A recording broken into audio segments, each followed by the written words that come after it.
So the first thing we're going to do is open a JPEG image into Gimp. So here we have an image that I have scanned on a scanner. It's two pieces that I picked up out on a walk with the dog of a couple of pine cones and a branch off a pine tree. And I've laid these into the scanner and scanned them. What I want to do first is save this as a Gimp image. And it'll turn into the XCF format. It started out as image 3, and I'm going to add on version 4. Because I've done this a couple of times before just to practice for this video. So now we have that saved. This way we have the original scan, that the color scan is untouched, and the one I'm going to be manipulating will be its own file. And if things don't work out or I want to do something else, I can always go back to the original image and start all over again. So the first thing we want to do is take the color image and turn it into a black and white image. We're going to go up to the color menu, go down to desaturate, and I like the second one the best, desaturate, and just do it with the default figures, and you can see it turned the color photo into a black and white photo. It's 256 levels of gray. The next thing I want to do is go up to the colors again and go down to threshold.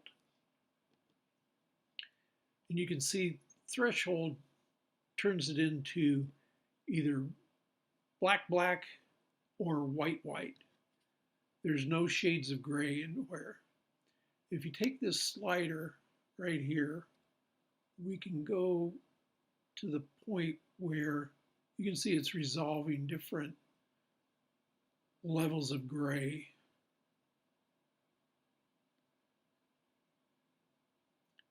Right? I want to get some of the pine cone and the needles. And once we get that where we want it, we'll go okay. It did get most of the dirt that was in the background here, but there's one little piece right here that I'm going to clean up. I take the eraser tool and I'm just going to hit that, zip, zip. Is there any else? That gets all of the cleanups. Sometimes you have to go and do a lot more cleanup to get the dirt out of the background. This one went pretty quickly. Now the next thing we want to do is invert the colors. Go back up to the colors, select invert, and that just takes what was black to white and what was white to black. You'll see when we get to foiling this, why this is an important step to do.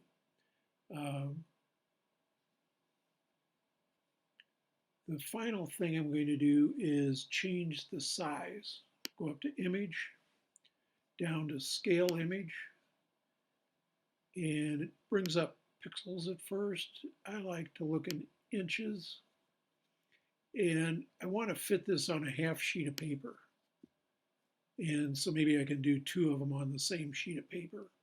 I'm going to change this to 5.25 inches.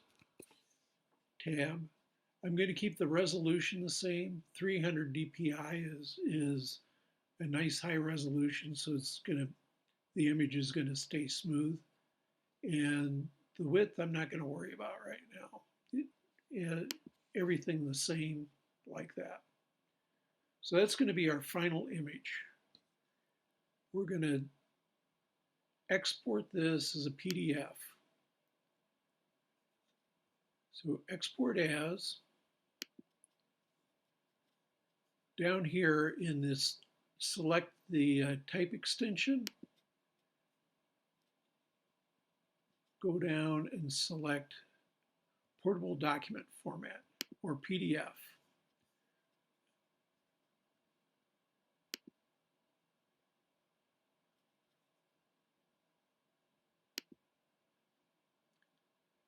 I want to invert the image again. So go up to Colors and Invert Colors. So that brings us back to this black and white version. And I'm going to export it as a PDF. So go down to the extensions, go down to portable document format, and I'm going to change the name to version 4B. Export.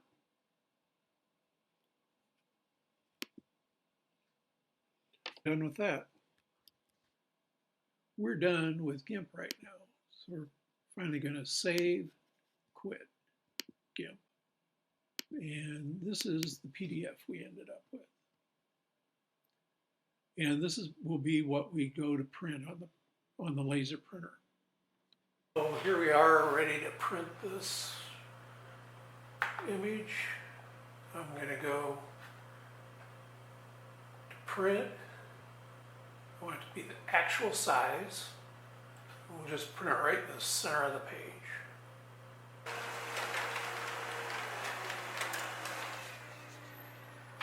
And there's our laser print.